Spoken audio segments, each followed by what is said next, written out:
everybody and a very warm welcome to Supporting Learners. I hope all of you are doing really great. So this is the part 9 of the chapter Principles of Inheritance and Variation, and the topic that we are going to study today is pleiotropy. Before starting the video, I would request you to subscribe to the channel. This keeps the channel going and new videos coming. Hit the bell icon to receive a notification for every new video. So start करते हैं आज की video को with the topic pleiotropy. So pleiotropy is a phenomena where one single gene is responsible for multiple phenotypic effects or multiple traits. So अभी तक हमने ये देखा कि एक जीन रिस्पॉन्सिबल है एक फिनोटाइप के लिए. फॉर एग्जाम्पल, अगर हमारे बॉडी में एक जीन है, gene for I colour, that will be responsible for I colour. Gene है हेयर कलर की, तो हेयर कलर की जीन रिस्पॉन्सिबल होगी हमारे हेयर के कलर के लिए.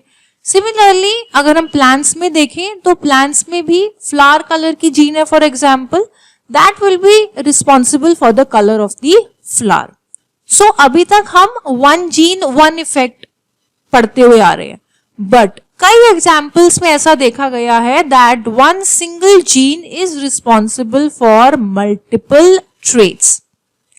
जैसे कि यहाँ पर आप देख सकते हो कि एक क्रोमोसोम है, क्रोमोसोम पर ये एक जीन है और ये जीन 3 डिफरेंट ट्रेट्स के लिए रिस्पॉन्सिबल है, trait 1, trait 2 and trait 3, right.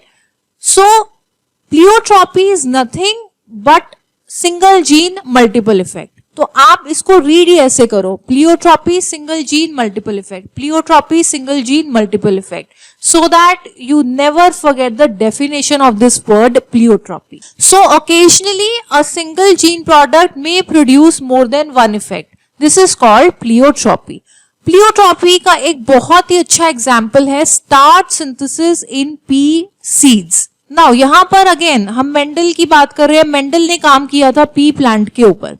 यहाँ पर हम स्टार्च सिंथेसिस का एग्जाम्पल ले रहे हैं. नाउ स्टार्च, आपको पता है starch is a storage carbohydrate in plants, है ना भाई. प्लांट जो है अपना खाना बनाता है ग्लूकोज के फॉर्म में, राइट. सो ये जो फूड है प्लांट का या ग्लूकोज है, दिस फूड और glucose is stored in the form of starch, है ना. प्लांट अपना खाना स्टार्च के फॉर्म में स्टोर करता है. So starch is a storage carbohydrate in case of plants. अब ये स्टार्च सिंथेसिस जो है, this is controlled by one gene. एक सिंगल जीन कंट्रोल करती है स्टार्च सिंथेसिस पी प्लांट में. इस जीन के 2 एलील्स हैं, जैसे कि हर जीन के होते हैं. These alleles are represented by capital B and small B. अब अगर हम बात कर लें होमोजाइगस कंडीशन की, यानी कि कैपिटल बी, तो इस केस में स्टार्च बड़ी ही इफेक्टिवली सिंथेसाइज होता है. और स्टार्च अगर अच्छे से फॉर्म होता है तो वो स्टार्च ग्रेन जो बनता है वो लार्ज साइज का बनता है. भाई स्टार्च अच्छे से बन रहा है तो स्टार्च ग्रेन का साइज भी क्या होगा, लार्ज साइज होगा. इसी के ऑपोजिट अगर हम होमोजाइगस कंडीशन स्मॉल बी के बारे में बात करें तो यहां पर देखा गया कि स्टार्च सिंथेसिस इतने इफेक्टिवली नहीं हो रहा और स्टार्च अच्छे से नहीं बन रहा, तो स्टार्च ग्रेन्स का साइज क्या होगा, वो स्मॉल साइज होगा. ठीक है. अब अगर हम सीड्स की बात करें, भाई पी प्लांट है तो प्लांट की सीड्स भी हैं. तो सीड्स की अगर हम बात करें तो कैपिटल बी वाली जो सीड्स बनी वो राउंड शेप की थी और स्मॉल बी की जो सीड्स हैं वो रिंकल्ड शेप की थी, राइट. अब अगर हम हेटेरोजाइगस कंडीशन की बात करें which is capital B small B, तो यहां पर सीड्स की शेप तो राउंड थी बट स्टार्च ग्रेन का जो साइज है वो इंटरमीडिएट साइज था. इंटरमीडिएट का मतलब इन बिटवीन, इंटरमीडिएट मतलब कोई बीच का साइज है. भाई कैपिटल बी के केस में लार्ज ग्रेन साइज था, स्मॉल बी के केस में स्मॉल ग्रेन साइज था. So capital B small B यानी कि हेटेरोजाइगस के केस में इन दोनों के बीच का ग्रेन साइज है, ना ज्यादा लार्ज है और ना ज्यादा स्मॉल है. लार्ज और स्मॉल के बीच का एक इंटरमीडिएट साइज हमें कैपिटल बी स्मॉल बी की सीड्स में देखने को मिला. सो अभी तक हमने क्या बात करी, we have talked about the starch synthesis in pea plant. यहाँ पर हम जीनोटाइप और फिनोटाइप कंसिडर कर रहे हैं। फिनोटाइप में हम दो चीजें देख रहे हैं, स्टार्च ग्रेन्स का साइज और सीड की shape, right. So capital B के केस में स्टार्च इफेक्टिवली सिंथेसाइज हुआ तो स्टार्च ग्रेन का साइज क्या था, लार्ज साइज, और सीड की शेप कैसी थी, round. Small B total opposite, grain का साइज स्मॉल था और सीड की शेप कैसी थी, रिंकल्ड थी। अब अगर हम हेट्रोजाइगस कंडीशन की बात करें तो यहां पर स्टार्च ग्रेन का साइज तो इंटरमीडिएट साइज है, लार्ज और स्मॉल के बीच का साइज यानी इंटरमीडिएट साइज, बट सीड का शेप कैसा है, राउंड है। Okay, so how this starch synthesis in pea plant is an example of pleiotropy. Question तो ये है भाई, जो ये दोनों ट्रेट्स हैं, स्टार्च ग्रेन का साइज और सीड का शेप, ये दोनों ही जो ट्रेट्स हैं, ये दोनों ट्रेट्स कंट्रोल हो रहे हैं एक सिंगल जीन से, right. So one single gene is controlling both the traits, that is starch grain size and the seed shape. So यही तो हमने प्लियोट्रॉपी में बात करा, that one single gene is responsible for multiple phenotypes. Okay, so this is how starch synthesis in pea plant is an example of pleiotropy, right? ये जो हमने बात करी starch synthesis in pea plant, ये पूरा का पूरा एक एग्जाम्पल है प्लियोट्रॉपी का। अब अगर हम स्टार्च ग्रेन के साइज, ये जो ट्रेट हमने लिया, यहां पर अगर हम इस ट्रेट की बात करें, सिर्फ और सिर्फ इस ट्रेट की बात करें, इस कॉलम की मैं बात कर रही हूं, ये जो स्टार्च ग्रेन साइज है, this is an example of incomplete dominance. कैसे इनकम्प्लीट डोमिनेंस में हम यही तो देखते हैं कि हेट्रोजाइगस कंडीशन जब आती है, हेट्रोजाइगस मतलब एक एलील कैपिटल बी है और दूसरा एलील स्मॉल बी है, राइट। सो इस केस में क्या होता है कि जो आपका फिनोटाइप है वो एक इंटरमीडिएट फिनोटाइप है, राइट।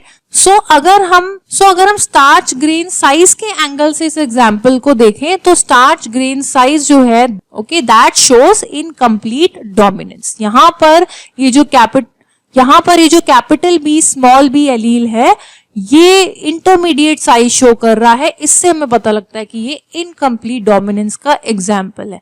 सिर्फ हम किसकी बात कर रहे हैं, स्टार्च ग्रेन की साइज की। हम यहाँ पर सीड शेप को नहीं कह सकते कि ये इनकम्प्लीट डोमिनेंस का एग्जाम्पल है। This is not an example of incomplete dominance, क्योंकि यहाँ पर तो देखो, यहाँ पर हेट्रोजाइगस में कोई इंटरमीडिएट फिनोटाइप थोड़ी ना आया है। कैपिटल बी स्मॉल बी ये भी राउंड सीड्स प्रोड्यूस कर रहा है, कैपिटल बी स्मॉल बी भी राउंड सीड्स प्रोड्यूस कर रहा है, small B wrinkled seeds produce कर रहा है। इनकम्प्लीट डोमिनेंस में तो ये राउंड और रिंकल्ड के बीच की कोई शेप होनी चाहिए थी, बट यहाँ पर ऐसा नहीं है।